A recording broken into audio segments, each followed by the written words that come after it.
Hello everyone, Alistair Gold here. It's been another strange, weird week in the world of Tottenham Hotspur. There's been highs, there's been lows. That's always what happens with this football club. I'm not going to go on too much about the West Ham match because, it was one of those, it was a draw that felt like a defeat, and it happened almost a week ago now. Perhaps it is a week if you're watching this on the Sunday. But it's, I felt it was a bit of a weird aberration of a match. I know there's a lot of frustration, anger afterwards. I know the players certainly were very angry with themselves. Harry Winks has said that afterwards Mourinho just stayed quiet and let them kind of rip at each other, as it were, and there was a lot of blame going around.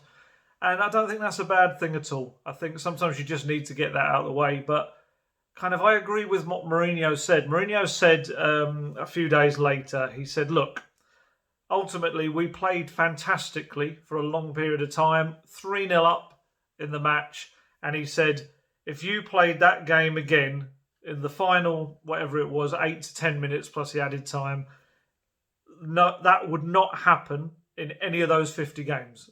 Spurs or any team losing 3 goals in those final minutes. He said, don't use the word Spursy. Don't say anything other than it was just poor defending from set pieces. And I kind of get where he's coming from. It was, Spurs attacking wise, it should have been out of sight. Obviously with the Bale chance as well.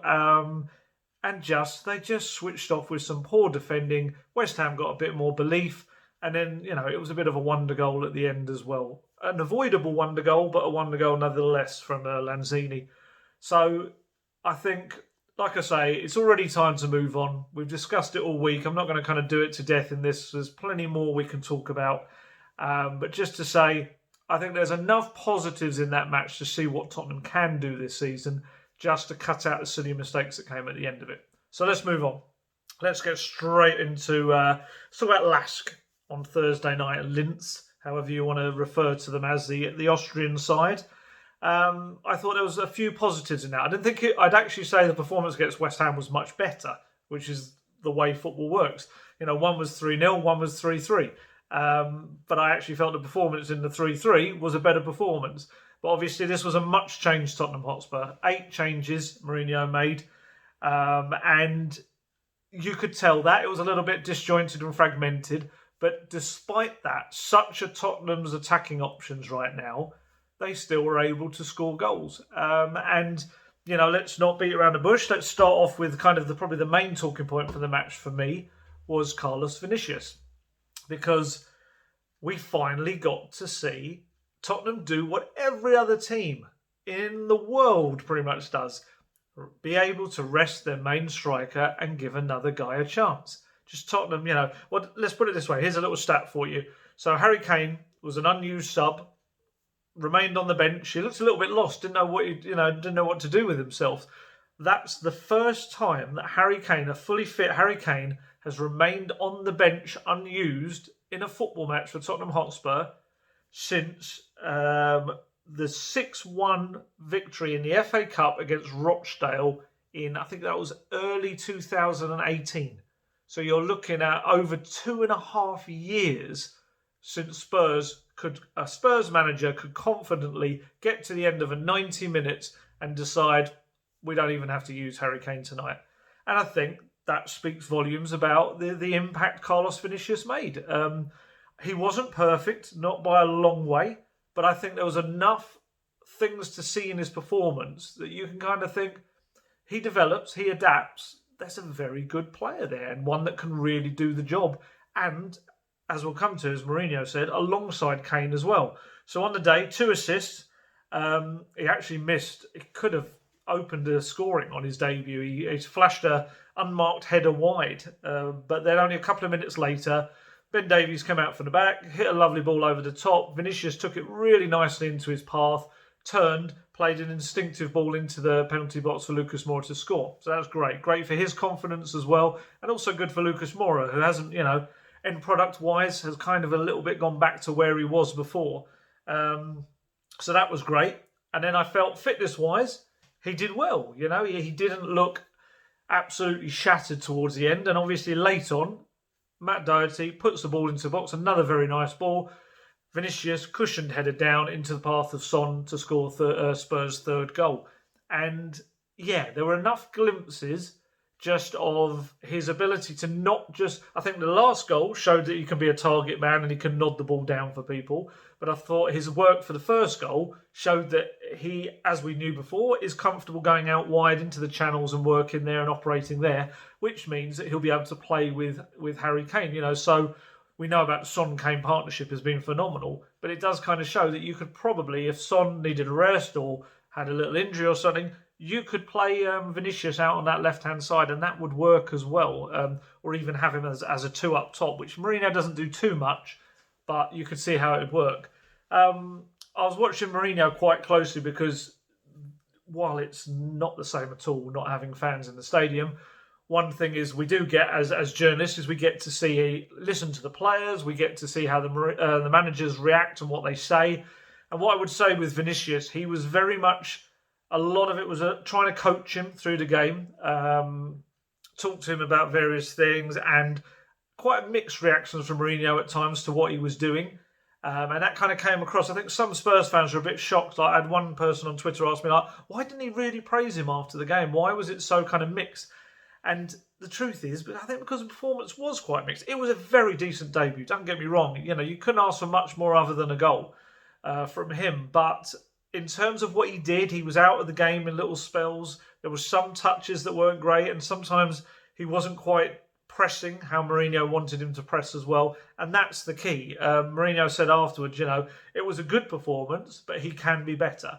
And he said a lot of it's to do with the language. He doesn't really speak much English at all. So while with the coaches, he's absolutely fine because obviously they all speak Portuguese together. And he's got a fellow Brazilian in Lucas Moura. When it comes to overall communication out there on the pitch with his teammates and when they're trying to press as a unit and things like that, that's where it gets a little bit he's going to have to work on that. As I always say with footballers, they're going to have to learn the football English first and then they'll learn the wider grasp of the English language as well. But no, I thought it was a really promising one. It was quite pleasing. I mean, we've had so much hope for strikers of the past. Vincent Janssen, it just didn't happen for him. His first game, I remember there was like a bit of a sliding doors moment where he could have scored in his first game. It just didn't happen. Fernando Llorente, yes, he had his big moments later in the second year and certainly in Europe, but probably on the whole didn't quite do everything he would have wanted to do as a striker. But I still think he made his contribution in big moments. So I think for Vinicius, it was always going to be how's he going to react in this first game? And he did well. He did. He's got experience in the Champions League and Europa League, so this wasn't a shock. I think for him, the big test is really going to be when he plays in the Premier League, in the pace and the physicality that you have in the Premier League. But yeah, this was promising. And like I say, the opposite of the Janssen situation, to have a good performance in your first one, to have 2 assists and to get praise, quite a lot of all round it. But Mourinho did praise him as well. This is the thing. Yeah, he wasn't absolutely bursting, glowing with praise, but he gave him enough, and it was something to build on. So no, I was quite pleased with him. I think goals is the next thing. He scored 24 goals last season for Benfica, so we know he's a goal scorer. Portuguese media called him Vinigol because he knows how to score. That will come. That will come. And it just gave you a little bit of hope that if Kane has to be rested or he does suffer one of his injuries that he does get each year, then, this guy can come in and Spurs aren't going to look toothless up front or not have someone that can hold up the ball. That was the biggest thing to take from this, and it's been too long. How long have we been asking for a striker? But there it is. It came along. So other big talking point of the night, probably bigger in terms for the national media, obviously, was the first start of Gareth Bale since his final game in 2013. He scored as well. I think it was Sunderland, he scored. Good to see him back. He's still off the pace. He is a bit. I think in my rating, I gave him a 6. But he had some nice little moments over in the corner. He can still easily beat a man. You can see that. He's clever with his feet, the way he works. And obviously, he picked up assist himself for the second goal, putting it into a low cross in that Andrade put into his own net. He did okay. I'm not sure if I said this before or not, but I've certainly written it. I think for him, the fitness thing is going to be a little bit of an issue in terms of he won't be able to combine what he wants to do in an attacking sense with what Mourinho want him to do in a defensive sense. He's still not really able to track back too much. And there's this thing, I don't know if you all get this, certainly with Kane. When you see Kane go down, you're all like, intake of breath. You're like, oh, please don't be injured, please don't be injured. And I think I'm really still feeling that with Bale. It's like maybe it's just because of the injury problems he's had in recent years. Every time he goes down, you're thinking, please get up, please get up. But he admitted after the game that he was feeling quite stiff in his muscles and stuff, and he's not there fitness-wise yet. And that will come. But I think there's enough little flashes to see what a quality player he still is. He just needs to, just keep working on the fitness. I'm not entirely sure whether he'll start against Burnley on Monday night. We'll see. I would maybe suggest, especially talking about how stiff he was after the game in his legs, that might be a bit of an ask, and it might not be good for him in terms of potentially risking an injury. I thought Steven Bergwijn, while his overall performance, he faded a lot in the second half against West Ham, I thought he played quite a big role in a couple of the goals. Exactly what I was talking about Bale. I think a lot of his battling work and his defensive work actually helped Tottenham get towards the other goal. And I do wonder whether Bergwijn might, as a completely fresh player, because I don't think he came on at all, it will give him a chance on Monday. We all want to see the Son, Kane, Bale trio, don't get me wrong, but I just don't think we're quite at the exact Bale yet we want to see, or he wants to be. Mourinho said the other day, it was quite interesting, someone asked him, are Spurs fans going to see the Gareth Bale that left in 2013? And he said no. He said, and that's not to say they'll see a worse Gareth Bale or a better Gareth Bale. They'll see a different Gareth Bale. Footballers or anyone in life, you change so much over 7 years. The way he plays, certain things he does on a football pitch, maybe even the position he takes up. He said it'll be a different Gareth Bale, but once he's fit, it will still be a world-class Gareth Bale. And the funny little things that I quite like at the moment is I keep hearing from people within the club that he's actually returned like a little bit of a mischievous school kid. He's almost like this kid that's, I think I may have used this one before, but like a kid that's come back to a school that he used to be at. And he's just like properly lording it up, very confident, very happy. And even last night I saw him, Thursday night, I saw him doing as he went up to do his interview with the club's in-house chap, who's a very nice chap. He was kind of hiding behind the screen, the Europa League advertising hoarding, hiding behind it, waiting to see if he wanted him to come out and stuff. And it's just little things like that. And we see him, he's struck up a little friendship with Matt Doherty already. Everything, every time you see him, he's got a smile on his face. Sergio Reguilon, he said again in the week that he's just like a completely different character, like he was when he first came to Real Madrid. He's like a reborn, happy guy who's the weight of the world maybe was kind of placed on his shoulders at Real Madrid towards, certainly in the last couple of years, and now he's just having fun. And I think when footballers are enjoying themselves, you see it with Son and Kane, that's when you get the best version of them. So, we'll see plenty more. And there's a little funny moment at the end. I talk about how you can hear players now without the crowd. I think Bale was doing a couple of interviews, I think with BT and various TV things like that. The players were coming out to do their warm down, and you could see Serge Aurier, being the joker he is, he just suddenly started to shout across the pitch, Gareth, Gareth, like that, over and over and over again, trying to put him off. And it was very funny. Everyone up in the press box was chuckling away, and Ndombele was alongside him in fits of giggles. And to be fair to Bale, absolute professional. I don't even think a smile broke on his face while he was doing his interviews. And he was shouting. He even went over to the far side of the pitch and was still shouting in his high-pitched voice, Gareth, Gareth. But it shows the spirit in the squad. There's a really good spirit among them. I was having a real watch of studying training on the Wednesday. And just the stuff they're doing. Sergio Reguilon is such a character. He is so confident, and everyone seems to want to hug him or fight him in a play way. Hojbjerg had him in a headlock at one point in training. Kane came up to him and gave him a hug. And he tries to do little things, like Lamella walked by him in training and you see him give him a little elbow, like a jokey thing, as if to say, we got it. And it's just, it's a lovely mood. Obviously, it wasn't in the aftermath of West Ham, but there's something building with these players again. And we saw it in peak Pochettino era. It was the tightest, happiest Tottenham team, a squad that we've ever seen, certainly in the modern era. And I just feel that they're starting to get back to there. I think all the new additions are big personalities, strong characters, and there's a real motivational kind of thing going on at the club right now. And it's great to see.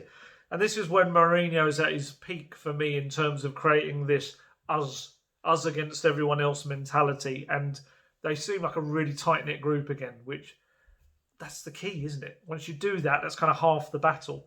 I'm talking about players you need in your squad. Ben Davies. I think he gets a bit of flack, and certainly Sergio Reguilon coming in has shown that, of course, Reguilon is fantastic. He had a superb match. Yet again, he's like road runner. And quite interestingly, if you didn't know, well, depends whether it interests you or not, he's referred to as Reggie. A bit like Peggy, but with an R, Reggie. Presumably, that's so you don't have people shouting Serge or Sergio with Aurier as well, and getting confused in the heat at the moment. And so he is Reggie. Listen out for it. You'll hear him shout it. But, I think Ben Davies proved on Thursday night why you can't just say, that's it. Like, Ben Davies' career ended, whatever, because Sergio's here. It doesn't work like that. Football is all about the squad. It's not about your starting 11 anymore. It's about the Spurs have always had a great starting 11. It's about your squad. Ben Davies is one of the most valuable kind of squad members. Absolutely gives everything in everything he does. A bit of a leader as well. Gets on well with everyone. And he's got ability. It might not be to the level or the potential of other players, but he comes in and he does a job, wherever that may be. And on Thursday night, as a centre-back, I thought he was excellent, I'd say, as a left-sided centre-back. He's obviously got the height against him. I think he's 5'11", something like that. But he wins pretty much all of the headers.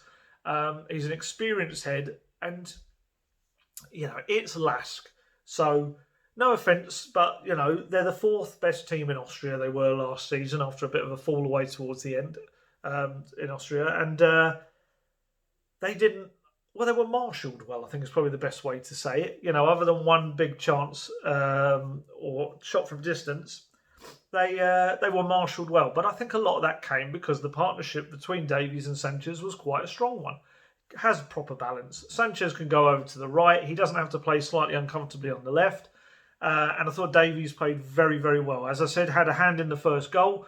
And everything he did was top-notch. And Mourinho gave him real praise after the game. And he said, look, this is why we shouldn't look at it as, the same as Vinicius and Kane. We shouldn't look at it as, well, Kane's there, Vinicius will play when Kane doesn't. And he said we shouldn't also look the same as Reguilon and Davies. He said, Davies can play with Reguilon. We've seen that now. It's absolutely can be done. And I think at a time when Spurs are struggling for a left-sided centre-back, well, they don't have a natural one anymore with Jan Vertonghen going, Davies, I think, will be called upon to do that duty more often. Eric Dyer kind of gets the role. He is probably the main choice for that role right now, but obviously has an injury and not sure whether he'll play against Burnley. The fact that Alderweireld wasn't used at all suggests that perhaps Dyer isn't going to be ready for Burnley. Japhet Tanganga can play the role, but he's obviously just beset with injury problems in recent months, which is such a shame. Joe Rodon comes in. We'll talk about him. He can play the left side of the defence, but he's a right footer, and he's one for the future. We'll come to that a little bit later, though. So before anyone started going no, but I just was really impressed with Ben Davies. Anyone that's watched these, I like to praise Ben Davies when I can because I think he is one of these guys that gives everything for Tottenham Hotspur. He's always there when needed, and I think he's a solid, dependable player. He's not flashy. He won't get you the headlines. Some people will say he's not maybe as creative as Reguilon, but assist-wise, I think they're probably almost, I'd say, maybe level since Reguilon's come in. And also, I always hark back to this, but the season that Danny Rose got injured in the January, Davies finished that season as the Premier League defender who created the most chances for teammates out of anyone else in the Premier League. He can do it. And he's a good player. I just think sometimes he gets almost, he's not Sergio Reguilon. And previously it was, he's not Danny Rose. But the constant has always been, Ben Davies has been there. He's always been there for Tottenham. And I think he deserves credit for what he does. Because he's a very intelligent player and a person.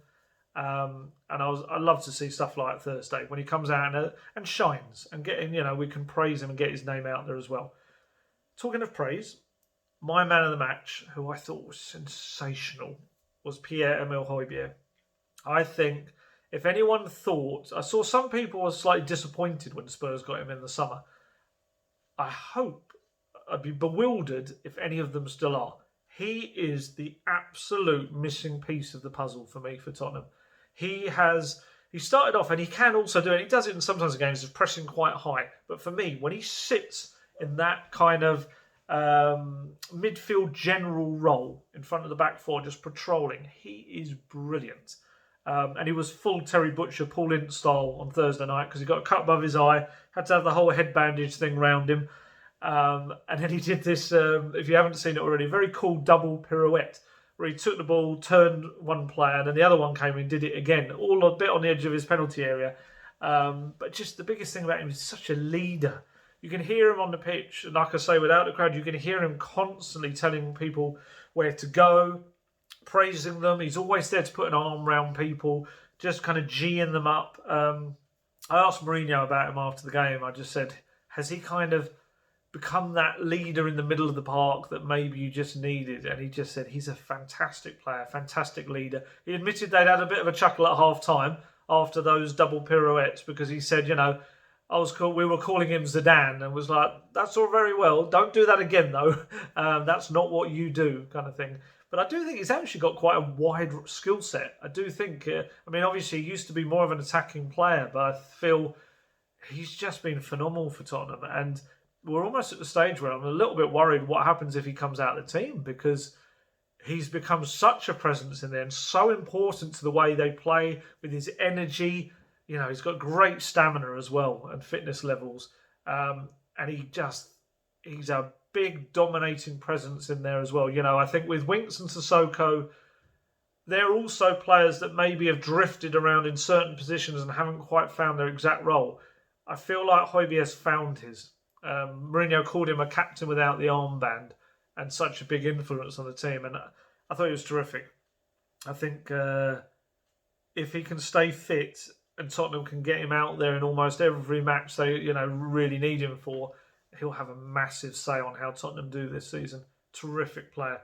Really, really impressive. When you think about the fact that with Cole Walker-Peters going the other way to Southampton, essentially Spurs kind of had an outlay of $3 million. It's a ridiculous deal. Superb player. For me, he could fit in most of those teams in the Premier League and be a big player in that midfield. And I think Tottenham, it gives licence to all of the attacking players to do what they do because they know Hojbjerg's behind them mopping up. Brilliant player. Brilliant player. And still, I think he's only 25 maybe. Spurs could get a lot of years out of him. They really could. Just a quick word as well, Joe Hart. Another one who maybe has got a little bit of flack and not being the required level for Tottenham. He didn't have much to do, but what he did was one moment with a superb full-length save that just showed he was absolutely switched on and ready for it. Terrific save.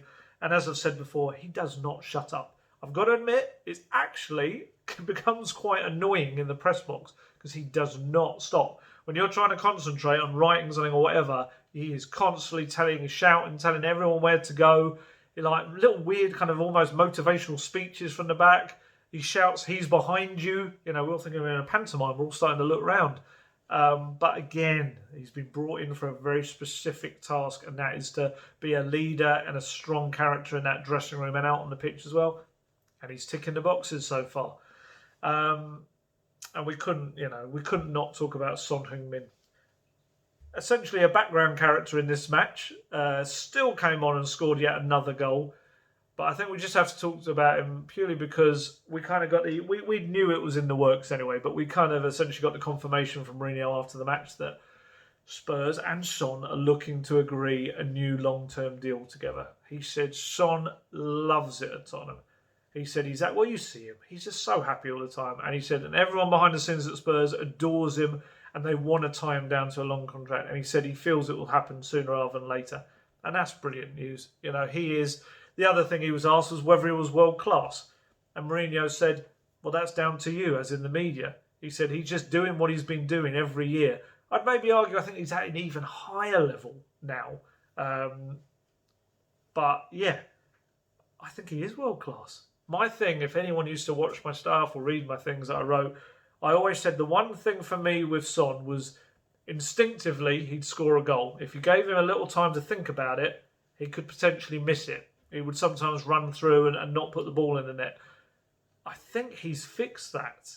And I think for me that was the final barrier. And I do think he's in the world-class bracket. I think he is now. If he can continue at the rate he's going this season, which is incredible, I don't see why you don't put him in that bracket of world-class players that anyone would want at your club. And just to have a guy that's so happy, he's such a character that everyone loves him at the club, not just players, but staff, anyone I talk to behind the scenes.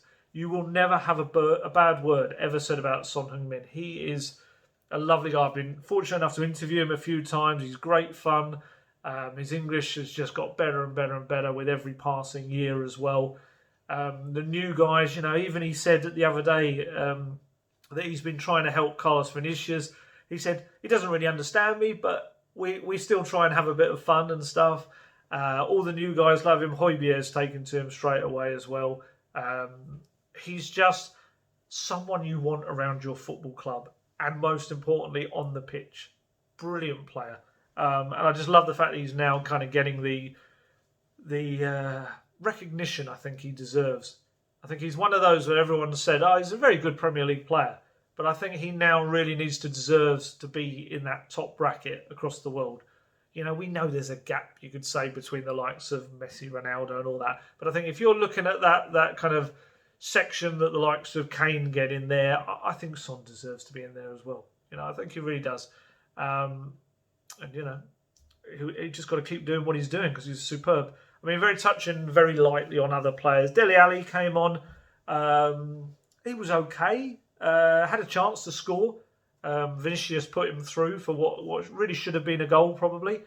For Dele now, it's just about working hard. He's not going anywhere. I've said this before. It's about keeping his head down, working hard, and just earning his place back in the team. There's plenty of matches to come. It's just about catching Mourinho's eye and taking any opportunities that come his way. In a way, perhaps he needed this little bit of a reboot. Like turning your computer on that's been on turning it off and on, it's been on far too long, and it just needed a little bit of a reset and everything to get back to the way it was. And I think that's the thing with Dele. We know there's talent there. He's just got to concentrate, I suppose, get his head down and do what Mourinho wants, because other players have done it and they're all absolutely shining. Kane playing the best football of his career, Son as well, on Ndombele. You can't really argue with the results that Mourinho's getting with his attacking players. I think Dele really just has to follow suit. Eric Lamela, another busy performance. I wouldn't say it was one of his best. I'd say he was heavily involved. He did a little bit more of the thing that frustrates people in terms of holding the ball for just slightly too long, and there were a few occasions he could have released it. But I think he's a bit like Davies, an important squad member, and Mourinho loves him. And I think, I said it the other day, obviously, I can't remember, I think I wrote about it.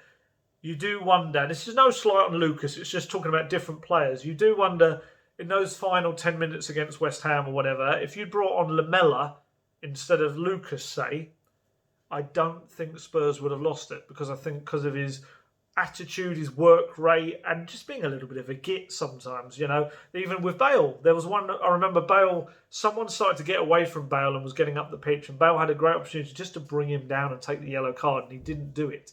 Lamela would totally sacrifice himself for the team in that moment, and I think that's why Mourinho loves him. I like Lamela. Anyone that knows me knows that I like Lamela. He's not going to give you brilliant performances every game. He can be a little bit hit and miss, but he will always give you the effort levels and the defensive side of the game that you need. And it's good to see him playing, let's be honest. With the injury issues he's had in the past, it's good to see him out there and he'll get regular game time. I think he will this season. I think he'll be used a lot, despite the numbers. And I think that says a lot about him. Despite the options, I think Lamela will get minutes, quite a lot of them. Harry Winks, I think he suffered slightly with the comparison of being alongside Hojbjerg, who was so good. Couple of sloppy moments.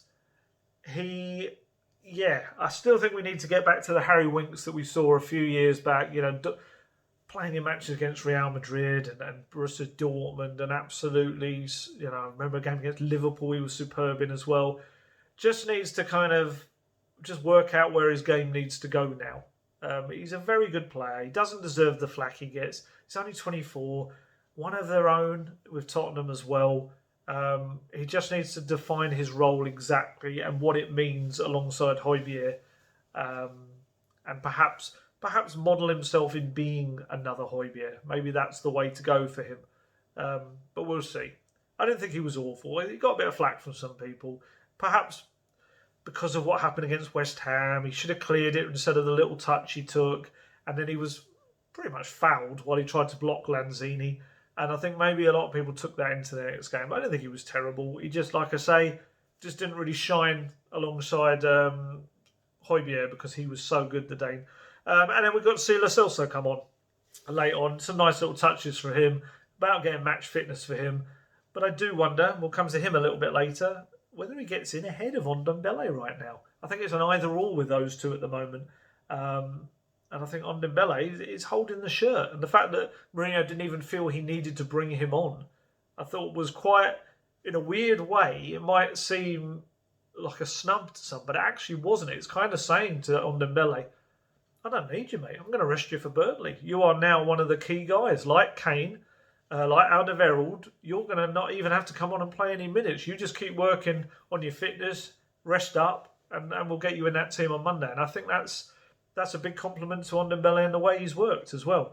Last person just who came on that I just want to talk about very briefly, Jack Clarke. Made his debut, which is great for him after more than a year since he joined the club. Obviously, he had those loan spells at Leeds and QPR that didn't really work for him. As I've been told, and I think I've said before, Spurs staff and Mourinho have been delighted with what he's doing in training. Apparently, he's one of the fittest players at Tottenham in the training ground, and is doing everything. Very clever kid, very intelligent, only 19, and is doing a lot of the stuff they're asking for him. So the plan, I understand, was always to give him, as long as the game was going in their way, to give him some minutes. 5 subs, being able to use out the 12 on the bench. He had a good chance of getting used, and he did. And he was so close to having a massive moment as well. He curled a shot, a lovely curling shot, just wide of goal. That would have absolutely been the icing on the cake. But fair play to him. They've rebuffed a few Championship loan offers for him because they feel that he can better served for the next couple of months at least, learning from Bale, Son, Kane and everyone like that. And he'll get minutes in the European games as well. Especially if they could tie up the group quite early, he'll start matches, I'd imagine, as well. And then in January, you decide whether he heads off on loan and takes what he's learned and puts it into practice in a regular game time role. But no, I thought that was great for Jack Clarke. I was really happy for him. He's like I say, doing big things behind the scenes, and I think that can only serve him well. Mourinho wants people to put the effort in. It's not rocket science. If you do what he asks, give him everything he asks for, you will progress, and that's what he's doing. Little word on Joe Rodon. We touched on him earlier, but obviously he couldn't play because he was signed after the registration period for the Europa League. I asked Mourinho about kind of essentially what we can expect from Joe Rodon, and he said he's a talented kid, talented young man. I say kid, he's 23 now. He turned 23 on Thursday. He said he's going to have to learn. He's going to adapt. It's a very different level. He's played in the Championship. He's had a few international matches. He said, but the Premier League and European competition, he said, it's a very different thing. So I think if anyone is expecting Rodon to be chucked straight in there, it doesn't look like that's going to happen right now. He said it's about how he responds to what we're doing and how he fits into the squad and how he plays. And he said it came out a bit wrong in translation. It didn't sound great. He said something like, we bought him for some reason, and that's because he's a very talented young player and one for the future. I think some people only saw the some reason. Essentially, he means for a reason. We bought him for a reason, and that's for the future because he's a talented young defender. And like I say, with his ability to play on the left, hopefully you'll see him play this season. I wonder whether Stoke might be a good match to play him. It's a shame he couldn't play in Europe because I think that would have been perfect for him. But you'll see him play minutes this season, I think, especially in the domestic cup competitions. And then it's up to him to take those chances and keep in the team, because I still think those centre-back slots are probably still up for grabs if someone can have a sustained, really good run of form. Because I think Sanchez, gets some unfair flack at times. I think his problem is he's got one silly mistake in him a game. But I do think for the rest of the game, he's normally very good. And I'd probably potentially argue he's been Tottenham's most consistent player. Most consistent centre-back this season so far. But it's the mistake in game that people remember. And obviously, he scored an own goal against West Ham. That was just unlucky. There's an element of you didn't have to do it, but I would say it's something that pretty much all centre-backs will do at some point, or defenders. That everyone will get an own goal because you're throwing yourself in the way of crosses. I think people are a bit harsh on him. I do. I think, I still remember seeing him against Real Madrid absolutely pretty much marking Ronaldo out of the game in the Champions League. And Pochettino believed he could be one of the best defenders in the world. And I still think if he can just cut out that daft mistake a match, I think he'll have less people on his back, and I think he could be a very good player. But yeah, like I say, I think there's some young players there in Tanganga and Rodon who can challenge in the future for those spots, and I think there's a lot of talent in that to come through in that position. It's just, like I say, lay your claim, stake your claim for the shirt. Very quickly, kind of moving through some of the little bits and pieces. Danny Rose, obviously, I said last week about he couldn't get any move anywhere. He now hasn't been, as we expected, named in the Premier League squad or the Europa League squad. Mourinho was asked about him and just said, look, he went away in January and we assumed essentially that was it. That we had at the time Ben Davies and Ryan Sessegnon. They were going to be our left-backs going forward. Then we had an opportunity in the summer to bring in Sergio Reguilon, which also proved to be an opportunity for Sessegnon to go out and get first-team experience to develop and come back as a proper left-back or wing-back. And he said, really, from that January onwards, Danny Rose just wasn't part of my plans. And what he said was quite interesting. He laid quite a bit of blame at the agent's door for Danny Rose, and potentially a little bit with Rose himself.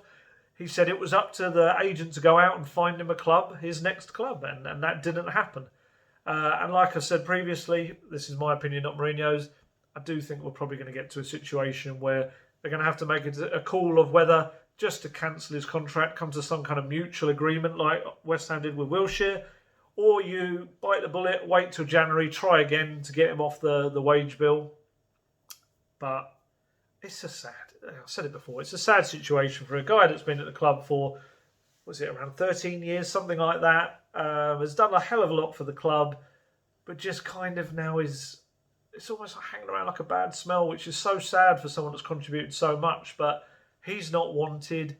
He doesn't really want to be a bit part player either, which is understandable. And he's not even training with the first team squad now. So it's just in the best interest of all parties, I think, to kind of bring an end to that relationship.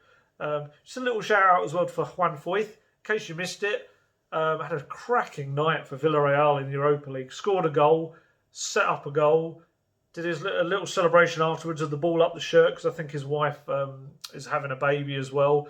And just, like I said before, I don't imagine that we'll see Juan Foyth in a Spurs shirt again, but just nice to see him doing well, enjoying his football again, getting regular minutes. And yeah, I'd be stunned if Villarreal don't take up the permanent option to take him as well. But yeah, nice to see. Nice to see for him anyway.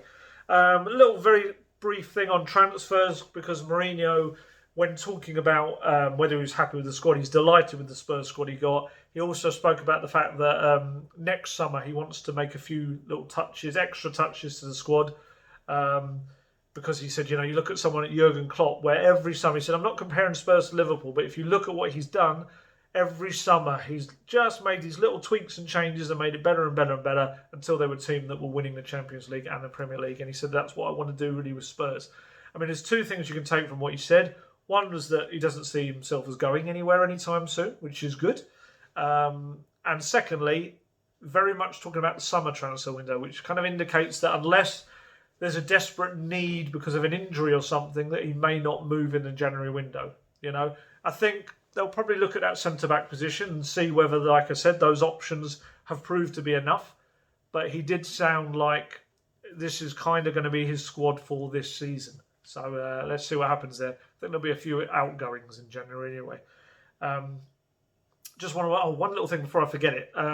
When I said about a replacement for Hojbjerg, I think it's going to be Oliver Skipp in the future.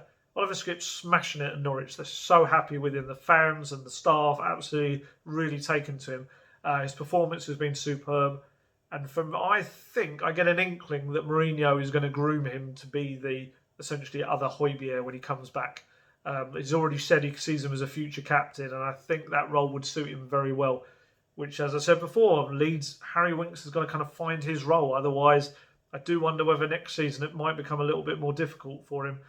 Burnley.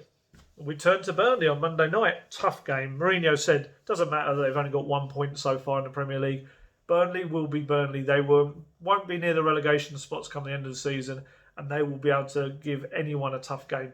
For me, I mentioned his name earlier. I almost feel like this is the Tanguy Ndombele match. And I say that because at Turf Moor in the fixture last season, if you remember, that was the one where he started with Skipp in midfield. Both of them got taken off at half-time. And Mourinho pretty much laid into Ndombele. That was almost like the moment where you realised, it's all going a bit wrong with Ndombele and Mourinho. He was very publicly criticised him, said, we're 9 months in now, we haven't seen enough for him to suggest that he's trying to adapt and push on. That was where a lot of the problems kind of began and publicly. And now Ndombele today is a completely different player. And I just think there's a lovely symmetry to it that he's going to go back to Burnley. I do think he'll start on Monday night. And he's kind of got a chance to put those, lay those demons to one side, or whatever the expression is, and just go back there and something like ghosts, isn't it? Lay the ghosts or whatever it is. You know what I mean. Essentially, go back there, put that out of memory, and show exactly what the player Ndombele can be. He's been superb every game.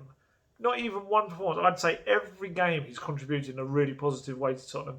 And I'd love to see him go there and absolutely smash it on Monday night. Tough night away in Burnley. And if he bosses a game like that, I think that will pretty much be the redemption story. You'll have seen the full circle come round. It'll be lovely. They'll be able to put out a strong team. Spurs. Fresh Kane. Son didn't play much. Ndombele, Alderweireld, Lloris. Aurier will probably come back in, you'd imagine, as well. Sissoko, I think he played 45, didn't play long, particularly yesterday. Hojbjerg came off as well. Everything's there for a fully raring, fit Tottenham Hotspur team to go there on Monday night. And prove that Burnley are a tough team, but they've got the mental capacity to take that on. Show that West Ham was an aberration those last 8 to 10 minutes, and get back on track. So there you go. Right, I'm going to head off because I've waffled on for a while. I'm actually technically off for a few days, so I'm not going to Turf Moor on Monday, but I will be watching it like the rest of you on the TV. And we'll have another one of these videos in the week. I'm spending some half-term time with the kids and the family. So, but I will still do a video later in the week. I haven't decided when yet, whether to try and take in both games. Might do that. To try and keep it roughly one a week at the moment. But hope we enjoy it. I hope we've got something good to talk about in the next 2 games, the Europa as well as Burnley. And as always, stay safe, stay healthy, and look after yourselves. And I'll catch you soon.